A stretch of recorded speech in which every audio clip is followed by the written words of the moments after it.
¿Dios necesita tu dinero? La pregunta parece una herejía, una provocación vacía que solo alguien sin fe haría. Pero miremos más de cerca. Cada domingo, en miles de templos, capillas y catedrales del mundo, millones de creyentes abren sus billeteras y entregan el 10% de su ingreso, convencidos de que ese acto fortalece su relación con lo divino. Lo llaman diezmo, una palabra bíblica que carga siglos de tradición, obediencia y fe. Pero en el fondo, muy pocos se atreven a preguntar con honestidad, ¿es esto realmente para Dios, o para los hombres que dicen hablar en su nombre? El origen del diezmo se remonta a un contexto muy diferente. En tiempos antiguos, cuando no existían estructuras de gobierno como las actuales, el diezmo era una forma de organización social, un sistema rudimentario para sostener a una clase específica, los levitas. Esta tribu, según el Antiguo Testamento, no tenía tierra ni herencia, y su función era mantener el culto, cuidar del tabernáculo y representar al pueblo ante Dios. El diezmo, entonces, era una obligación ritual y tribal que permitía mantener ese orden. No era dinero, por cierto. Eran animales, granos, aceite. Productos del trabajo directo del pueblo.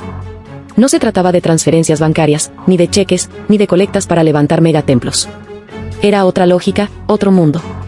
Pero con el paso de los siglos, esa práctica evolucionó, o mejor dicho, fue moldeada. Hoy, el diezmo ha sido transformado en un mandato moral, en una medida de la fe, en una herramienta de presión emocional. Si no das, no prosperas, repiten desde los altares modernos. Dios bendice al dador alegre, insisten, mientras los cálices brillan, los trajes de los pastores resplandecen y las cuentas bancarias de ciertas iglesias aumentan como si fueran corporaciones. Los fieles entregan el 10%, convencidos de que están invirtiendo en su salvación. Pero la gran pregunta no es si creen, sino por qué creen. ¿Por qué un Dios omnipotente necesitaría dinero?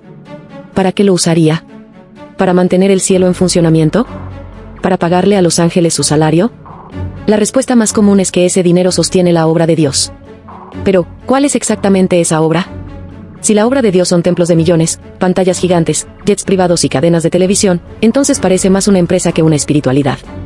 Porque en muchas de estas iglesias modernas, el dinero no fluye hacia los necesitados, ni se invierte en aliviar el sufrimiento humano. Fluye hacia estructuras de poder, hacia líderes carismáticos que viven en mansiones y visten como estrellas. La fe se ha convertido en un producto, y el diezmo, en su cuota de entrada. Y sin embargo, la mayoría lo acepta sin protestar. Porque protestar sería cuestionar a Dios. Pero esa es la trampa. No se está cuestionando a Dios, se está cuestionando a quienes se interponen entre Dios y la gente. A los intermediarios. A esos hombres, y a veces mujeres, que dicen ser los únicos capaces de interpretar la voluntad divina, y que casualmente siempre terminan recibiendo el dinero. Es curioso, Dios no aparece, pero el pastor sí. Dios no se manifiesta, pero el banco de la iglesia tiene movimientos. Dios no responde, pero el templo cobra. ¿No hay algo profundamente incoherente en todo esto? El diezmo moderno no solo es una práctica económica, es una estructura ideológica. Se enseña desde la infancia. Se inculca como prueba de fe. Se repite como verso sagrado. Y lo más peligroso, se asocia con la bendición. Si das, serás bendecido. Si no das, Dios podría cerrar la puerta de su gracia.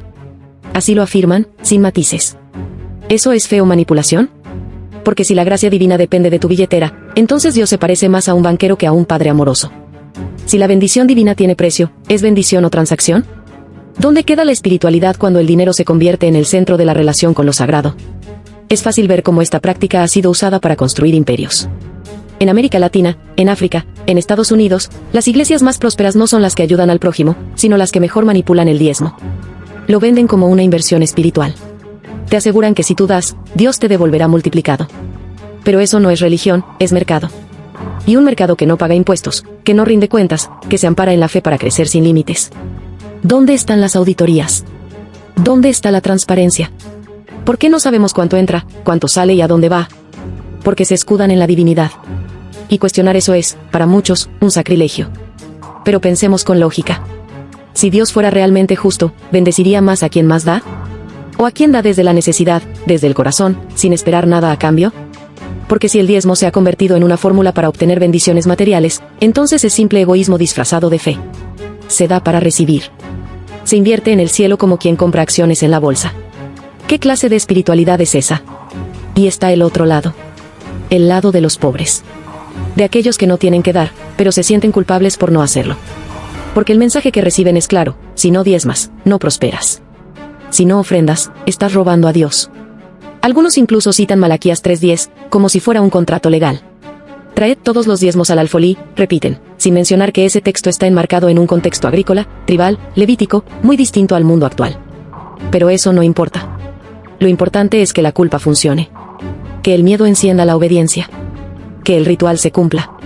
Y entonces tenemos a madres solteras que entregan su diezmo antes de comprar comida. A ancianos que diezman su pensión, convencidos de que eso los protegerá del mal. A jóvenes que dan lo poco que tienen para agradar a un Dios que supuestamente no necesita nada. ¿Cómo se justifica eso?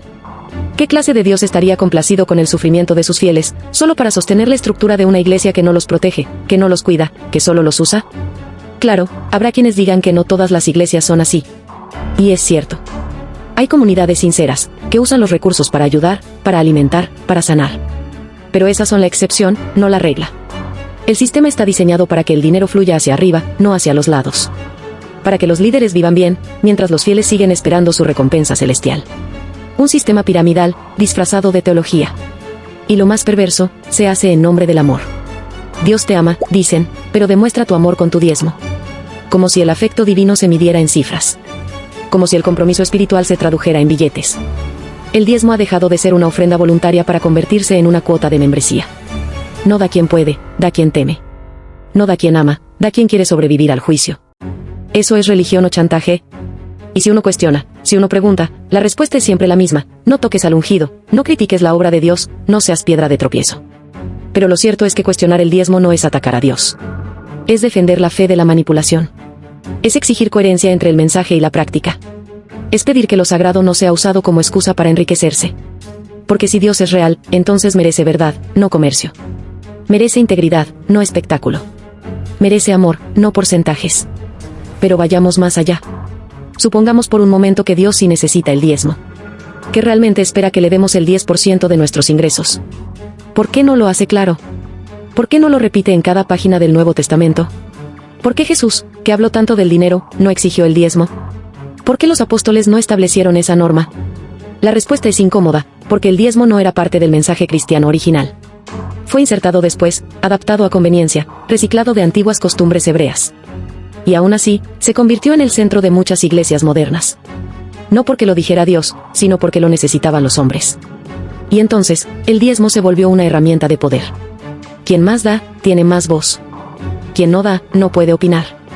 Las iglesias se convirtieron en clubes exclusivos, donde la espiritualidad está subordinada al ingreso. Un sistema donde el pastor es empresario, el templo es oficina, y el diezmo es inversión. Todo legal, todo en nombre de Dios. Y los fieles, agradecidos, continúan pagando. Probablemente haya otra forma de ver esto. Puede que el verdadero diezmo no sea económico, sino ético. Dios, si existe, no necesita tu dinero, sino tu humanidad. Tu tiempo, tu empatía, tu honestidad. El 10% que debes entregar no es de tu salario, sino de tu ego. De tus prejuicios. De tu soberbia.